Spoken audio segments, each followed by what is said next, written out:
ఎన్టీఆర్ తెలుగు జాతి కల్లో కూడా మర్చిపోలేని పేరు. ఢిల్లీ నాయకులకి కంటి మీద కురుకు లేకుండా చేసిన పేరు. సినీ జగత్తులో ఏకఛత్రాధిపత్యంగా వెళ్తా ఆయన రాజకీయాల్లోకి వచ్చింది పాలించడం కోసం కాదు, అలాగే బాధ్యత లేకుండా ప్రశ్నించడం కోసం కూడా కాదు. స్వతంత్రం వచ్చి ఇన్నేళ్లు గడుస్తున్నా పేదోడు ఇంకా గుడిసెల్లోనే మగ్గిపోవాల్సిందేనా, వాళ్ళకు పక్కా ఇల్లు కట్టించి ఇవ్వలేమా అనే ప్రశ్నకు సమాధానంగా వచ్చాడు. అలాగే జీవితంలో అలాగే సమాజంలో సగభాగమైన స్త్రీకి ఆస్తిలో సమాన హక్కు ఎందుకు ఇవ్వలేము అనే ప్రశ్నకు సమాధానంగా వచ్చాడు. పేదోడి బిడ్డ చదువుకోవాలి అంటే ఆ పేదోడి తల్లిదండ్రులు ఒక పూట పస్తూ ఉండాల్సిందేనా, వాళ్ళకి పట్టడన్నా పెట్టి ఇవ్వలేమా అనే ప్రశ్నకు సమాధానంగా వచ్చాడు. ఇలా ప్రతి ప్రశ్నకు సమాధానంగా ప్రశ్న ఆయనే, సమాధానం ఆయనే, రాజు ఆయనే, భటుడు ఆయనే. తన తుది శ్వాస వరకు తెలుగు జాతి ఉన్నతే శ్వాసగా బతికిన తల వంచడమే ఎరగని ఈ తెలుగు జాతి నిండువెత్తు ఆత్మగౌరవాన్ని ఆదర్శంగా తీసుకొని తెలుగు జాతిలో ఆత్మవిశ్వాసాన్ని నింపడానికి ముందుకు వచ్చిన మరో తెలుగు తేజం మన గౌరవ ముఖ్యమంత్రి శ్రీ నారా చంద్రబాబు నాయుడు.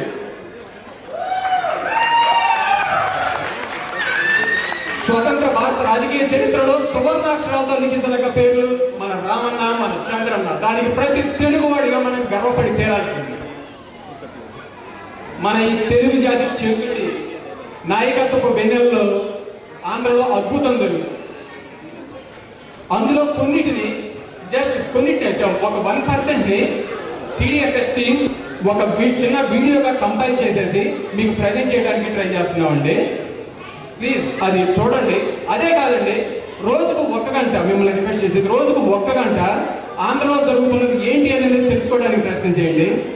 ఆంధ్ర ఇలాగనే డెవలప్ అవుతా ఉండాలి, ఇలానే ముందుకెళ్ళాలి అనేసి స్వార్థం వస్తుంది. ఆ తర్వాత దానికోసం మన వంతుగా మనం ఏమి చేయాలి అనే ఆలోచన మీకు వస్తే దానికి ముందు కనపడే సమాధానం నారా చంద్రబాబు నాయుడు, అలాగే ఆయన చేస్తున్న అభివృద్ధి పనులను ప్రమోట్ చేసుకోవడం. మనం ప్రమోట్ చేసుకోవాలండి ఆ అభివృద్ధి పనుల్ని. ఇక్కడ చాలా మంది అనుకోవచ్చండి, మేము వెల్ సెటిల్డ్ అండ్ మా పిల్లలకి లగ్జరీ లైఫ్ లీడ్ చేయడానికి ఒక సౌకర్యవంతమైన దీన్ని కల్పించగలుగుతాము, మాకెందుకులే ఇవన్నీ అని చాలా మంది అనుకుంటారండి. అవునండి, మీరు మీ పిల్లలకి లగ్జరీ లైఫ్ లీడ్ చేయడం కోసం ఒక సౌకర్యవంతమైన దీన్ని ఇవ్వగలుగుతారు. అది కేవలం మీ ఇంటి వరకే. కానీ ఒక మంచి సమాజాన్ని ఇచ్చే శక్తి మనకు లేదండి. అది కేవలం ఒక విజనరీ లీడర్ కి మాత్రమే ఉంది. ఆయనకి మనం సపోర్ట్ చేసి తీరాల్సింది. అలాగే మీరేమన్నా మనం అభివృద్ధి చేస్తున్నాం కదా, దానికి మళ్ళీ ప్రచారం ఎందుకు అనుకోవచ్చండి. కావాలండి, అభివృద్ధికే ప్రచారం కావాలి, మంచిదే ప్రచారం కావాలండి, చెడుగా అక్కర్లేదు. పాలు అందుకోవడానికే నీళ్లు తిరగాలండి. అదే సారా కొట్టు ఊరు బయట పెట్టామంటే ఎగబడిపోతారండి. చెడుకి ఆకర్షణ ఎక్కువ, కానీ మంచికి ఆయుష్ ఎక్కువ. అందుకే 10 ఏళ్ల చెంప చీకటి తర్వాత కూడా వెలుగులు నింపుకుంటా వచ్చాడు మన చంద్రుడు. కానీ ఏమైంది, మనం ఒక 10 ఏళ్ల వాల్యూబుల్ పీరియడ్ కోల్పోయామండి. ఈసారి ఆ తప్పు జరగకూడదు. ఈసారి ఎట్టి పరిస్థితుల్లో తప్పు జరగకూడదు. ఒక 65 ఏళ్ల పెద్ద ఆయన ఇల్లు పిల్లలను వదిలేసి రాష్ట్రం కోసం పనిచేస్తారు. మనం ఒక గంట పనిచే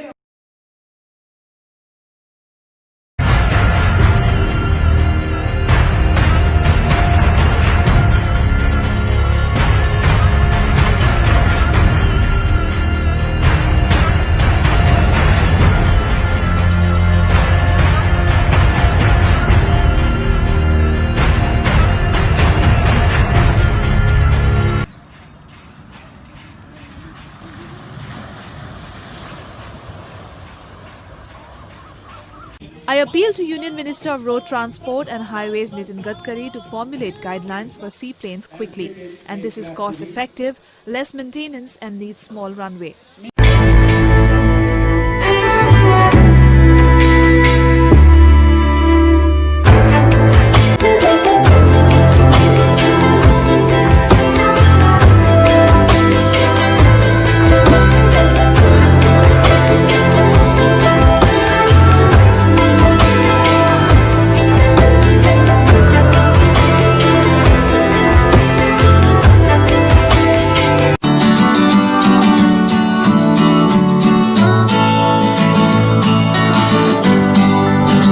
ఒకప్పుడు సిటీ బస్ టెర్మినల్ కు కనీసం షెల్టర్ కూడా ఉండేది కాదు. ఇప్పుడు భారీ రూఫ్, అందులో చక్కటి కుర్చీలు, అత్యాధునిక రెస్ట్ రూమ్స్ తో అచ్చం ఎయిర్పోర్ట్ లుక్ వచ్చేలా రూపుదిద్దుకుంది. ఈ టెర్మినల్ కి బస్ పోర్ట్ అని పేరు పెట్టారు. ఆర్టీసీ బస్టాండ్ లో మరో ప్రయోగం సినిమా థియేటర్లు. వైడ్ స్క్రీన్స్ పేరుతో 2 థియేటర్లను ఏర్పాటు చేసింది ఆర్టీసీ. మన దేశంలో థియేటర్లున్న మొట్టమొదటి బస్టాండ్ ఇది. బస్టాండ్ తో పాటు బస్సులను కూడా అందంగా తీర్చిదిద్దుతున్నారు. అత్యాధునిక టెక్నాలజీతో తయారు చేసిన స్కానియా బస్సులను రోడ్లపైకి దింపారు అధికారులు. ఈ బస్సులో ప్రతి సీటుకు టీవీ నమస్తే. Visakhapatnam was hit head-on by the biggest cyclone to hit Indian shores in the 21st century. The entire city was devastated. Every light pole was uprooted. The entire tree cover vanished in a matter of hours. Under the guidance of an able leader, we fought back. We replaced every streetlight that was damaged with an LED streetlight, making Vizag the first city with 100% LED streetlights. In cleaning up the mess created by the cyclone, we ended up making Vizag one of the cleanest cities in India. It is now the 3rd cleanest city in India. We turn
చిన్నపాండూరులో Apollo tyres ఫ్యాక్టరీకి CM Chandrababu శంకుస్థాపన చేశారు. Automobiles పరిశ్రమ Kia Motors plant నిర్మాణం రాయలసీమ పారిశ్రామిక ముఖ చిత్రాన్ని మార్చేస్తుందన్నది ఆర్థిక నిపుణుల మాట. చిత్తూరు జిల్లాలో ఏర్పాటు కానున్న హీరో మోటార్స్ కార్పుకు ముఖ్యమంత్రి చంద్రబాబు శంకుస్థాపన చేశారు. ఆంధ్రప్రదేశ్ ఆటో హబ్ గా మారుతోంది. ఇప్పటికే పలు కంపెనీలు ఏపీలో ఏర్పాటవుతూ ఉండగా తాజాగా అశోక్ లేలాండ్ కంపెనీకి చంద్రబాబు భూమి పూజ చేశారు. స్వదేశీ పరిజ్ఞానంతో తయారైన షియామీ కంపెనీ తొలి స్మార్ట్ ఫోన్ ఆవిష్కరణ విశాఖలో ఘనంగా జరిగింది. ముఖ్యమంత్రి చంద్రబాబు దీన్ని ప్రారంభిస్తే తిరుపతిలో సెల్కాన్ కంపెనీకి బాబు భూమి పూజ చేశారు. నెలకు 5 లక్షల ఫోన్ల ఉత్పత్తి లక్ష్యంతో సెల్కాన్ కంపెనీ రేణిగుంట సమీపంలో సంస్థను ఏర్పాటు చేస్తారు. ఏపీలో హెచ్సిఎల్ 500 కోట్ల పెట్టుబడితో ఐటీ అభివృద్ధి కేంద్రాన్ని ఏర్పాటు చేయనుంది. ఏపీ సీఎం చంద్రబాబు హెచ్సిఎల్ అధినేత శివనాడర్ దీనికి సంబంధించిన ఒప్పంద పత్రాలు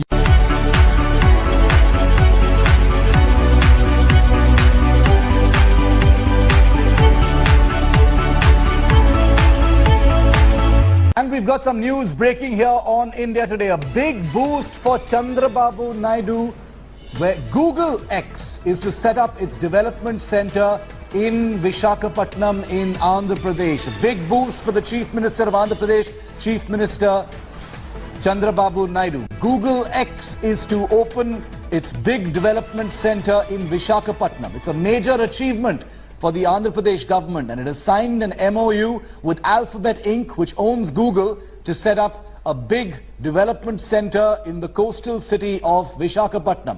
This is Google X's first development center outside the United States of America. Google X.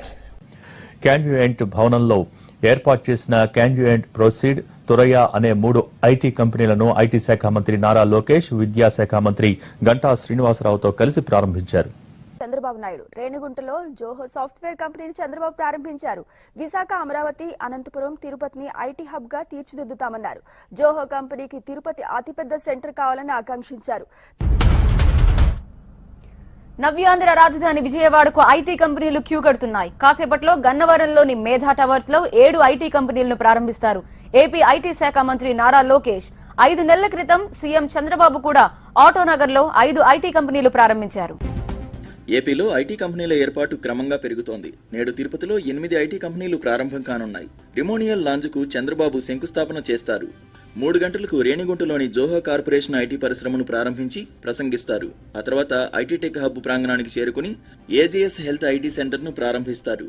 అనంతరం తిరుపతి టెక్ హబ్లో ఏజీఎస్ హెల్త్ కంపెనీ, అలాగే పారికర్ software, Exafluence, Ness, ANS, YIIT, ఇంజెనిసిస్ కంపెనీలను ప్రారంభించనున్నారు. పచ్చదనంతో పరవశించిన 13 లక్షల ఎకరాల కృష్ణా డెల్టా.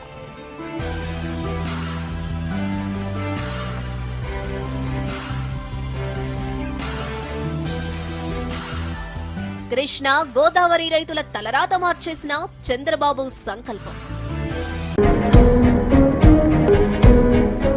7,476 చదరపు మీటర్ల విస్తీర్ణంలో ఉన్న 24 పంపులతో కూడిన పట్టిసీమ ప్రాజెక్ట్ ఆసియాలోనే అతి పెద్దది.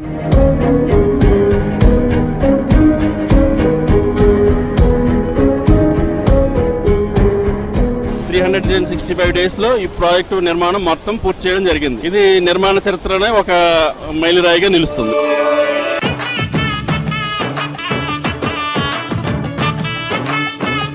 అతి తక్కువ సమయంలో 61 రోజుల్లోనే మొదటి పంపును బిగించడంతో పాటు నీటి పంపింగ్ ను చేసిన. The completion of this project is a major feat since it is the fastest river integration mega project ever taken up in India.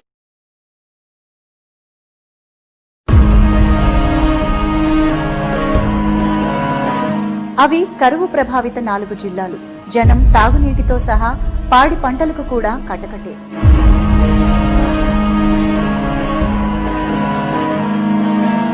ఆ బాధల నుంచి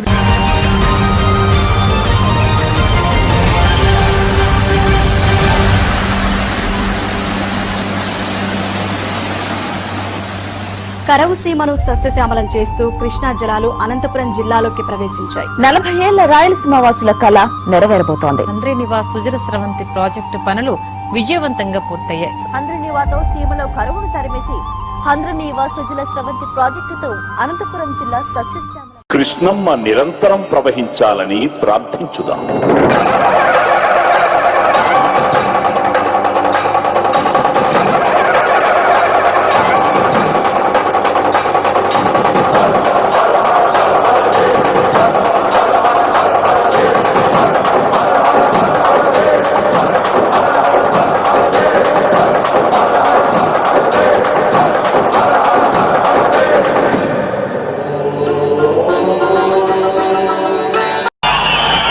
చంద్రబాబు నాయుడు అనే నేను There is no inspirational figure. I want to give the example of Chandrababu Naidu. When he became the Chief Minister of Andhra Pradesh, you should have seen the enthusiasm of young people. And Andhra Pradesh was pure magic. One single leader created magic and gave jobs to millions. He gave hope. He changed the state because the young of the state was in power. It was pure magic. So my call give you in 1996 India had a Chief Minister called Chandrababu Naidu. Many of you remember him. He was then the toast to the media, and people said he's one of the best things ever to happen to India, and thrice he was offered the Prime Ministership and he declined. When he took charge in 1996, the state was on the streets with a begging bowl. It did not have money even to pay salaries. From that point to in 2010 today, we have IT exports from the country. In words, you will remember much more of what he said than what I am about to say. And he is becoming very well known in the United States and very much admired. I really was excited when I first met the Chief Minister over 20 years ago now, because people were saying to me there's someone who believes in digital technology and digital dashboards even more than you do. He is one of the introducer of technology in India. और सीमांध्र में सरकार बनाने के लिए नहीं, सीमांध्र को बनाने के लिए चंद्रबाबू को मुख्यमंत्री बनाना है. It out. Amravati, Mr. Chandrababu Naidu is gung-ho about it. Let's see it done. It's wonderful to see an Indian Chief Minister actually set up an office. Absolutely. Chandrababu Naidu sir, this is Amitabh. We've always been great admirers of yours because of the kind of organization and the administration that you have been doing in your state. I'm a fan of Mr. Chandrababu Naidu. He's been widely tipped as potential Prime Minister of India.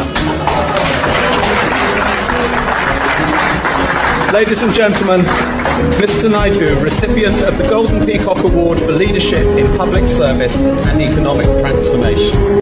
Our vision is to be among top 3 developed states in India by 2022, to be number 1 in India by 2029 with happiness as an index. Not only economic indicators, but happiness as an index. That is where we are going ahead. And ultimately 2050, Andhra Pradesh will be the best destination in the world. That is our aim, that is our objective. As India gets ready to become an economic superpower, Andhra Pradesh is getting ready to lead it from the front. We proudly call ourselves the Sunrise State, and nobody, but nobody, can stop the sunrise.